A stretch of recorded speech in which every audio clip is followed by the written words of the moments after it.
Saskatchewan bombers there, Willow Run in Detroit. That's where they're shaking them out. A few days before that, one of them, the test pilots came in, and there was a chuck hole. And he hit that and ripped the plane all to hell. Well, he knew the guy had a maintenance out there. And he called him up in his best Gloverall dialect. Nice job, Charlie. Beautiful. God, you're doing a wonderful job. We'll have the money over in the morning. Put that guy on the spot. And then he called up somebody in California. I don't know where the hell he got the number. So he called up. The guy answers. He says, yes. And it was, yeah. Go ahead, it's your call, you're paying for it. God damn, I didn't call you!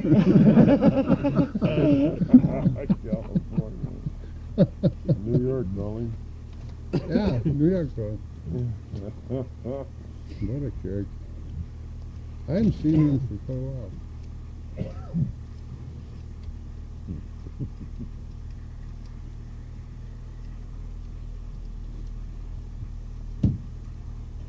Should we get that bear? We might get Okay. I want to see that one with the armored chest. We're going to do that. Oh yeah, okay. So what's that most interesting moose hunt you had? Well, yeah, it was in Alaska. No, you don't. We had a camp down on Dry Creek. Then they had a sheep hunting camp about 6 hours ride from there up the mountain. And one day I saddled up a horse and went up to see how my friends were doing up there. I stayed overnight. When I came back, I took a different route, and I came over a mountain overlooking the creek that our camp was on. And on the opposite mountain, there was a bull moose just a quarter of a mile up from the bottom, walking up the mountain. And I jumped off my horse and led him down the mountain, tied him up in the spruce, and worked my way over there. And I knew there was a salt lick in the creek at the bottom. It's only 2 miles from camp. And I figured the moose had come out of the salt lick, and there was a willow and popple thicket towards where he was going. And I figured he was going to be in there. Or I figured that's where he's going. So I went down the salt lick and then worked up towards him. And it was just huckleberry bushes and low buckbrush, no trees, except a little island of willows about 200 yards from this clump of willow and poplar that I thought he was in. And I considered bellying up through there. Well, I sat on a log. There had been a tree there, and it blew over, and I sat on it, and with my glasses I just searched that thicket, and finally I saw a tip of an antler, or thought it was a tip of an antler, and I kept my glasses on it, and it moved, so that was him. And I gave some thought to bellying my way up through there, but the brush was too thick, and I decided that when I did get up there, if it did get up there without him seeing me, I probably couldn't get an arrow through the brush, so I just stayed there. And he would get up occasionally and tear up he liked dry, dead willows. Oh, that dead willow? Dead willows, big as your wrist. Mm-hmm. And he'd go over there, and it just had timber flying all over. And then he'd go lie down. But I could still see him, Steve's antlers. He got up 2 or 3 times, and about 4 o'clock, this was 12:30 at noon when I first sat down there. About 4 o'clock in the afternoon, 2 cows and a calf walked out of there. Well, he got up and went over and smelled them, and I guess they didn't smell too good, I don't know, but he tore up some more willow brush. And they circled me. There was a little bit of a ridge come out the other side, and they circled over that ridge and went down behind me and went into the salt lake. And I said to myself, okay, he's as good as dead because he's going to get down there and he'll pass me within 20 yards. Well, that's the way it worked out. In a little while, he got up and tore up some more willow. Then he started down there, and he'd zigzag to a little bush or something to go horn it. And I am sitting behind a bunch of dead willow.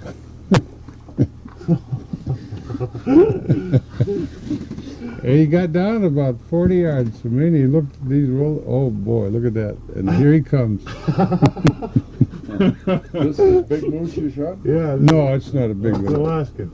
I was meat hunting. We didn't have any meat, and it was a nice bull, 55 inches, something like that. And he spots a willow, and here he came. And I'm only 10 feet from those damn willows. Well, I had to shoot before he got in behind them because I'd had to shoot through them then. And at about, I don't know, 15 feet, maybe 20, I was all ready. I raised up. And his eyes just started getting big like that. I thought they'd never stop getting big.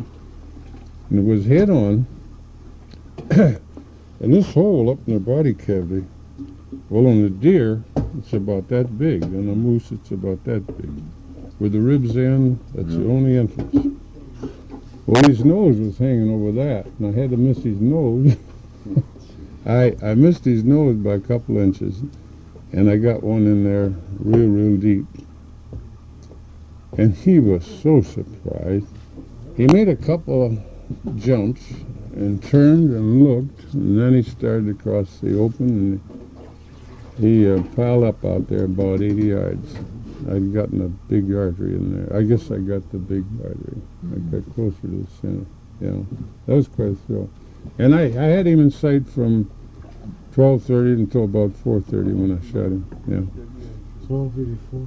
And then I had this horse. His name was Flicker. We got along real well. Used to feed him pancakes in the morning. But that pot liquor, I had him tied up down there in the spruce along the creek. And I'd found a trapper had left some wolf skeletons they'd skinned.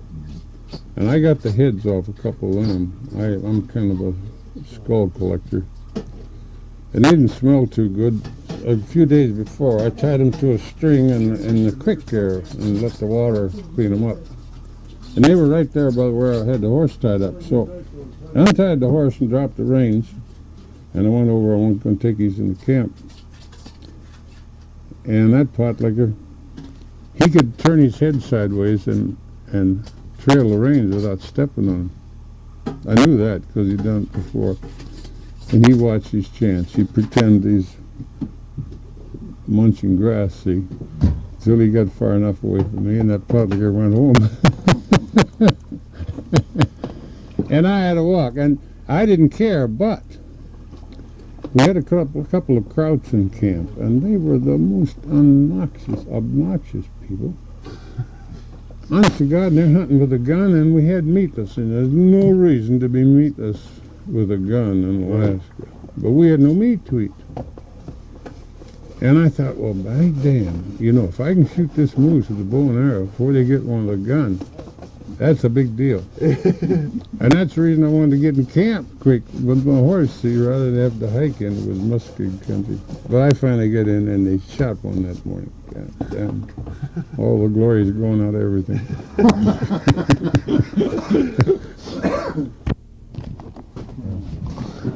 We like these stories. We're going to listen to them 10 years from now.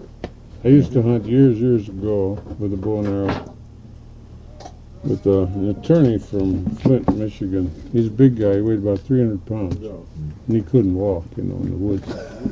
So he spent the whole damn season in a blind on the runway. Uh-huh.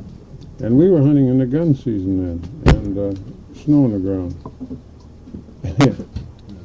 And he had a very deluxe blind. He had shells in it for his tobacco and his gin and everything.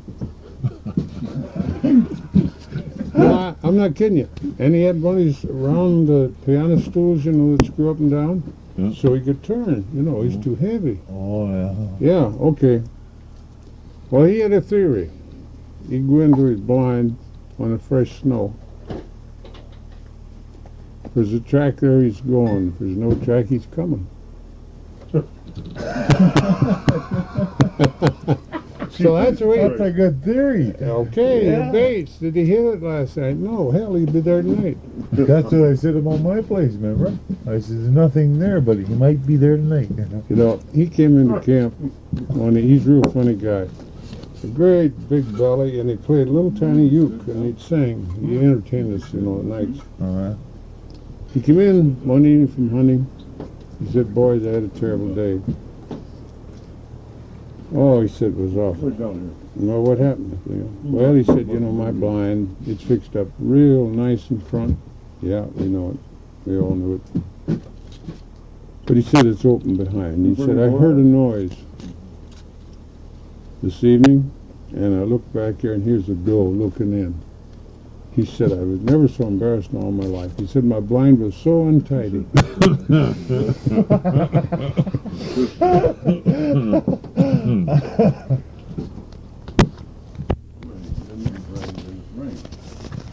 And we kept a big fire right outside the tent. But Christ, you stand out there in the rain, you get one side dry while the other one's getting wet, you know. Right, Scott? Slingshot, huh? Pretty well that arrowhead split that bone when it was. Yeah. The bone's pretty hard when it's dry. I want to get this cleaned up nice and white, and then I'm going to get everybody to sign it. Oh, that's good, yeah.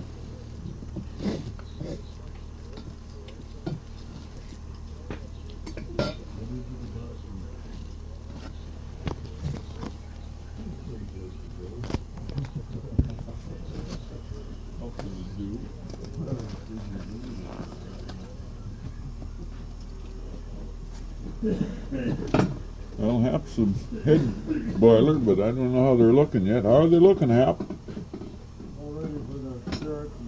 Is there any question?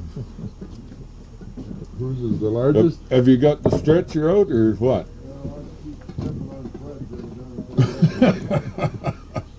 You got the shrinker on mine, no?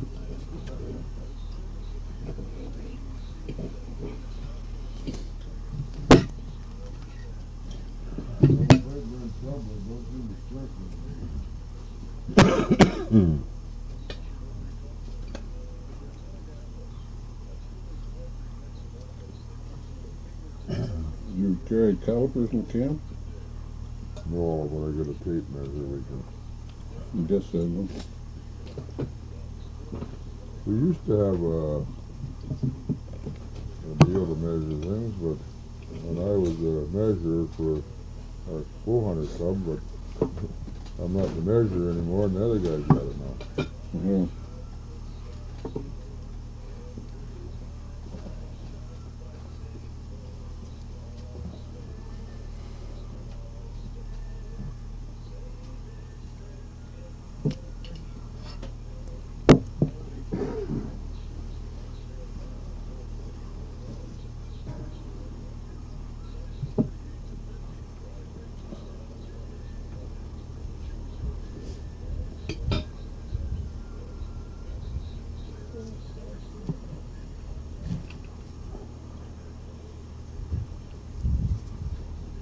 Well, I think that'll about do it.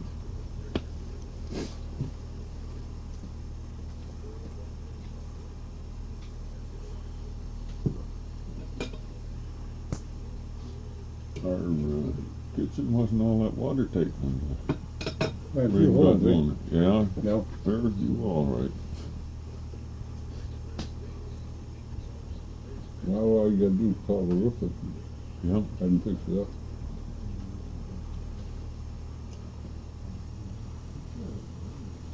And take some bulges out of the rafters and should be better. Yeah, you got. Maybe it's a good thing it does leak. Otherwise, come down. Well, no, that leak on that side, we got a half a cream can full of water out of it.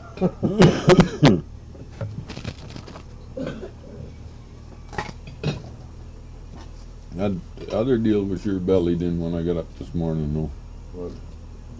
There, where that wet spot is, she was just plumb full. We lost all our literature out of the town, I guess, didn't we? I imagine it got fair soaked. Yeah. I took a little of that and put it in the trailer, so didn't want too much of that stuff around. Oh, I see, yeah. Oh. Yeah.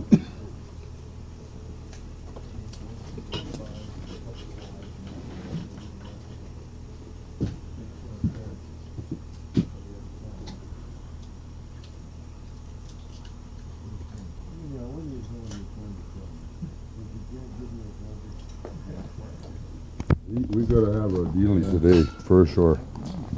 For sure.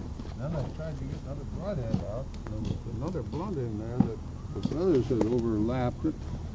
And I didn't dare make any noise by rattling feathers, so I had to turn that blunt around to clear that one. And she just lay there, no problem. Finally got it on. It was his turn. That was all there was to it. Eh? That's all. Yeah. It's like the one Bill shot last night. He came up and looked up his tree and stuck his paws up there and looked up there and went woof and walked away and looked up another tree and then went to eat. Hope he brought a change of underwear. I was sitting in a tree stand that was up in a tree with two Chevrolet seatbelts holding you there. If you move this way, the whole thing would go 6 inches down on the right. And you move No, thank about you. half an inch the other way, went the other way. So Yeah. I'm sitting with my back to this thing coming in saying, I'm not going to move. I'm not going to spook it. Waiting for it to come past me. It got up to the base of the tree, stood up, pushed on the tree, and almost fell out of the tree stand. Oh, this bear hunting's fun. You've heard of lots of people being seasick, but that's the first time you've been tree sick. Yeah. Or car seat in a tree or something. You must have hit the deck pretty good season this morning. Oh God, always. Can't keep a good man down, you know. No, I guess not. I hate getting up in the morning when I have to go to work, but on days like this, I don't have no Don't trouble mind at all. Fred, what are you going to give us some of those stories you were going to tell us? I got that tape recorder there. We got a little time right now to... Who's Yeah. the well witcher? You guys short of water here or something? You're not kidding. On the back of your chair, Fred. This is Oh, is there one a dividing rod there? Should have had you over at the ranch. You were a little short of water there. That's what brought the rain, huh? yeah. Did you ever go to the Stampede in Calgary, any of you guys? Yeah. Yeah, that's a big deal. You know, they used to let the Indians in there free, and then they decided to hell with that, let them pay. So they put on a rain dance and flooded them out one year.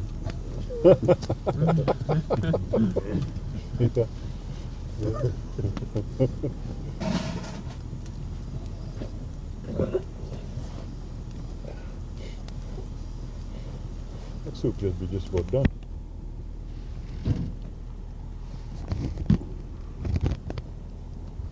Hello, I'm Fred Bear.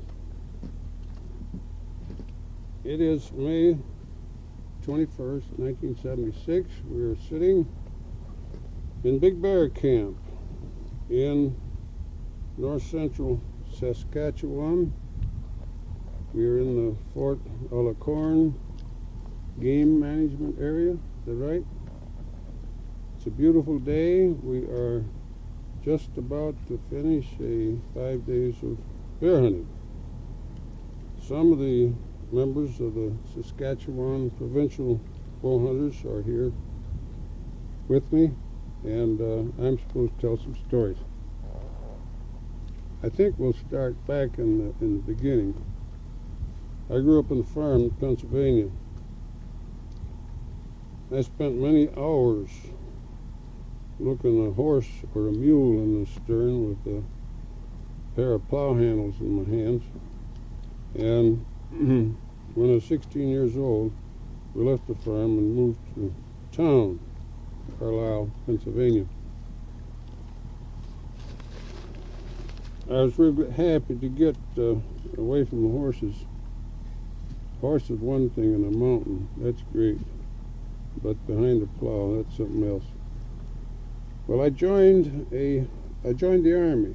I was 16 years old. That was in 1918. That was the end of the First World War, and I thought, seeing the war is over, it'd be a good time to join the Army.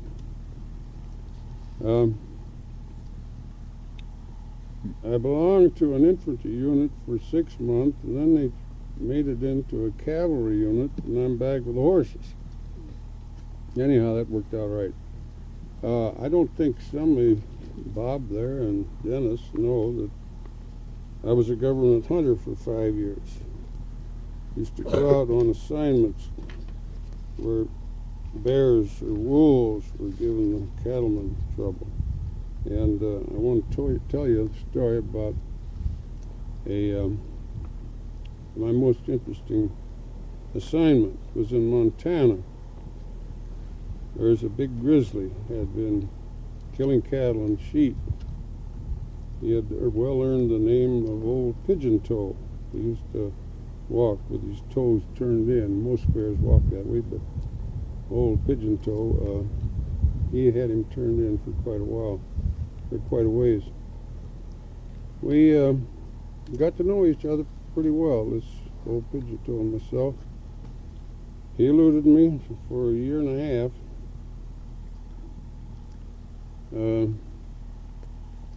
I had a number of instances. I saw him, he saw me when I was out trying to shoot him with the rifle. I had a 45-70 Winchester, big heavy ball and not much powder, and it wouldn't travel very far without dropping, something like an arrow. And got to be kind of a game with it. So I'd set traps, and he'd come in and get his foot on him, turn him upside down. I set deadfalls. I tried every way, and it was sort of a contest between us as who's going to win this fight. Then one late afternoon, I was in my tent reading a Playboy magazine, and I heard a little noise outside the tent. And here's a great big paw came in under the bottom of this white tent. Big, long paw. My rifle was laying over on the other side, and the only thing I had was a big Bowie knife that he used to carry. And I took one big swoop, and I pinned his foot right to the ground. And then I quick lifted up the tent flap, and you should have seen the look on his face when he saw who had him. Okay, now I'll tell you another lie. I was hunting in Alaska. It was a brown bear hunt, and my hunting party, Bob Munger, he pinched hit as my photographer. We were hunting with Ed Bilderback, who had a commercial fishing boat, 57-foot seagoing craft, and we cruised along the shoreline looking with binoculars for bears on shore. And it was agreed before the trip ever started that if we saw any black bears, they were his game, and brown bears were my game. Well, we saw 3 black bears on the beach.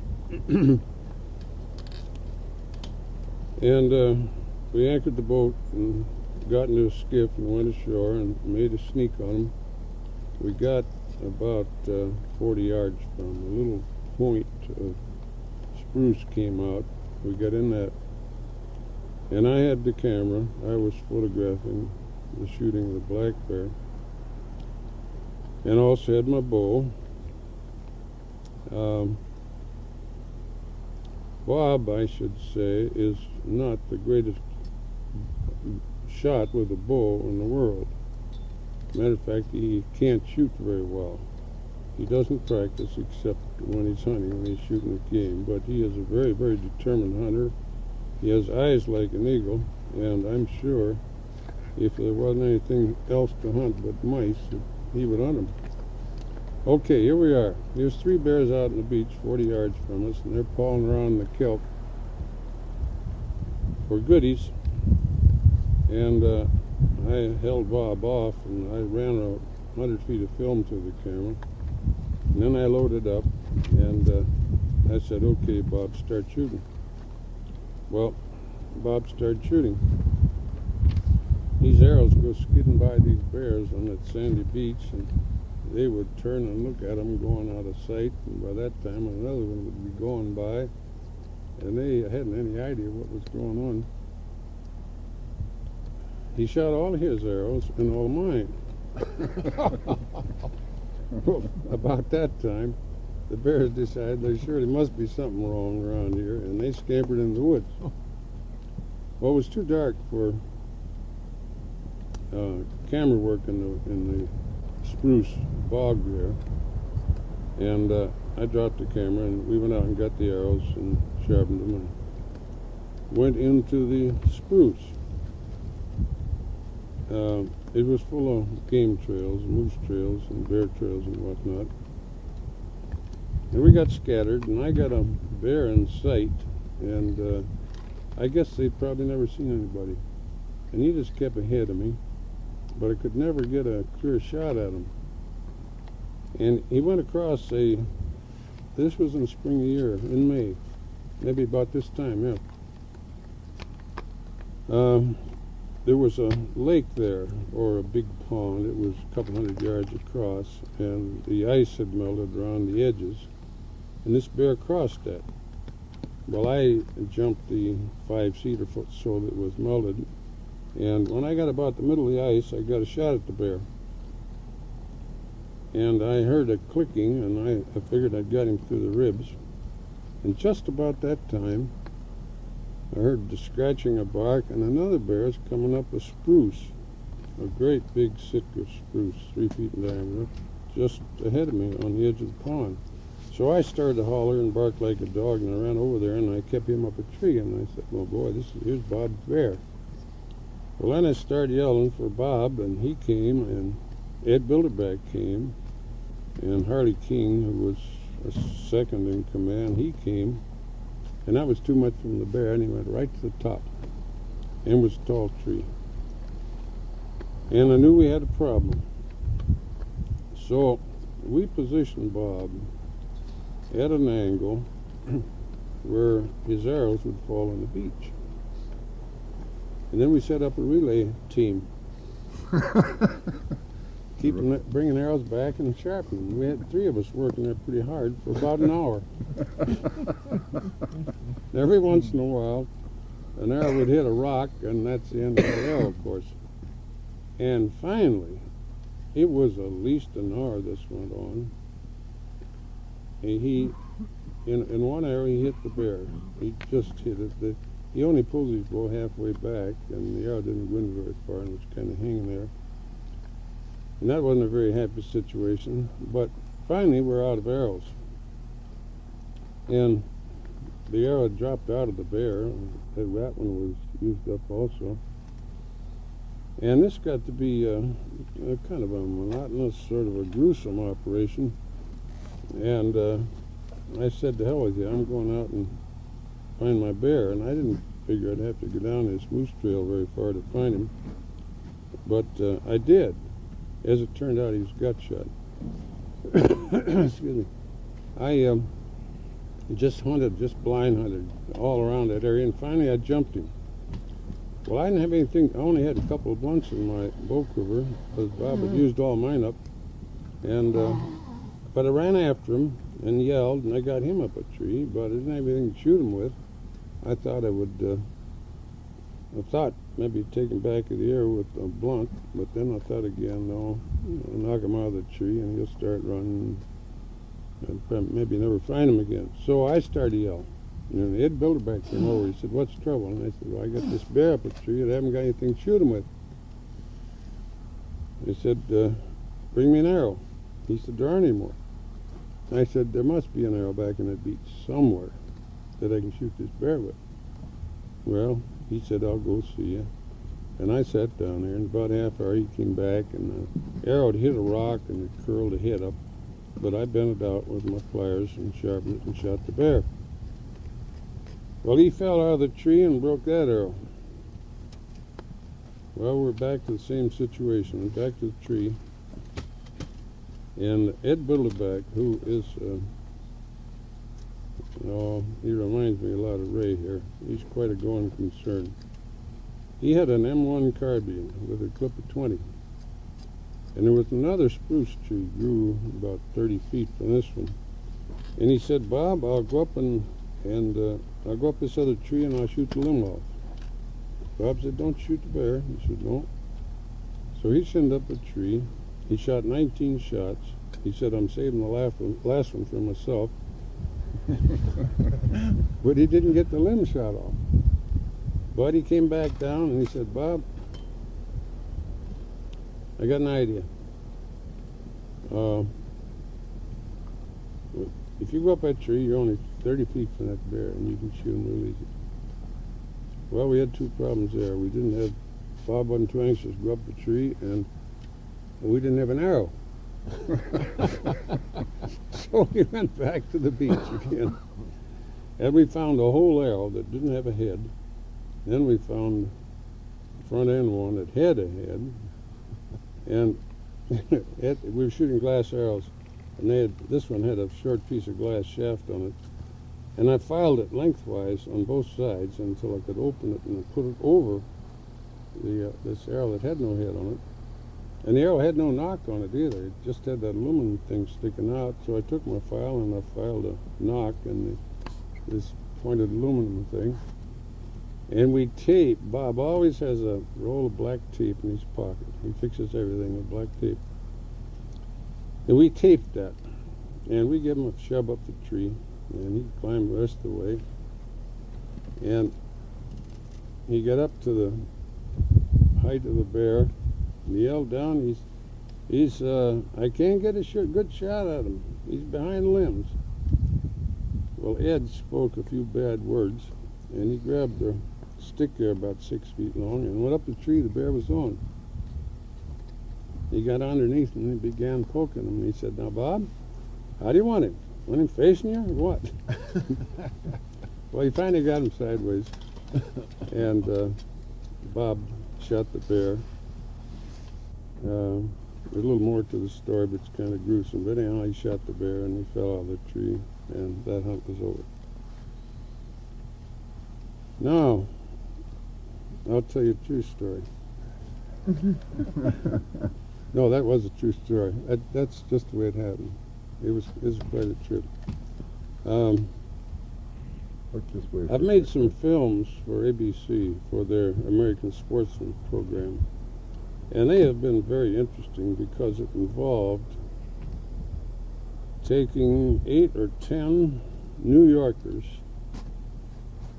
out in the bush and trying to shoot an animal with a bow and arrow in front of a camera. And that takes a lot of doing. The first hunt that we went on, I went to New York and I sold them. They'd been having this American Sportsman show and everybody shooting stuff with guns, and I thought they should be shooting some with bow and arrow. So I went to New York and sold them on the idea of doing a grizzly hunt up on the Kispioks. And we're going to do it that fall because I had an outfitter signed up to go up there. But they couldn't, I don't know what happened. They got fouled up in their schedule and they couldn't do it. But they did the next fall. And it's a fly-in thing. Well, you can go in by horses also.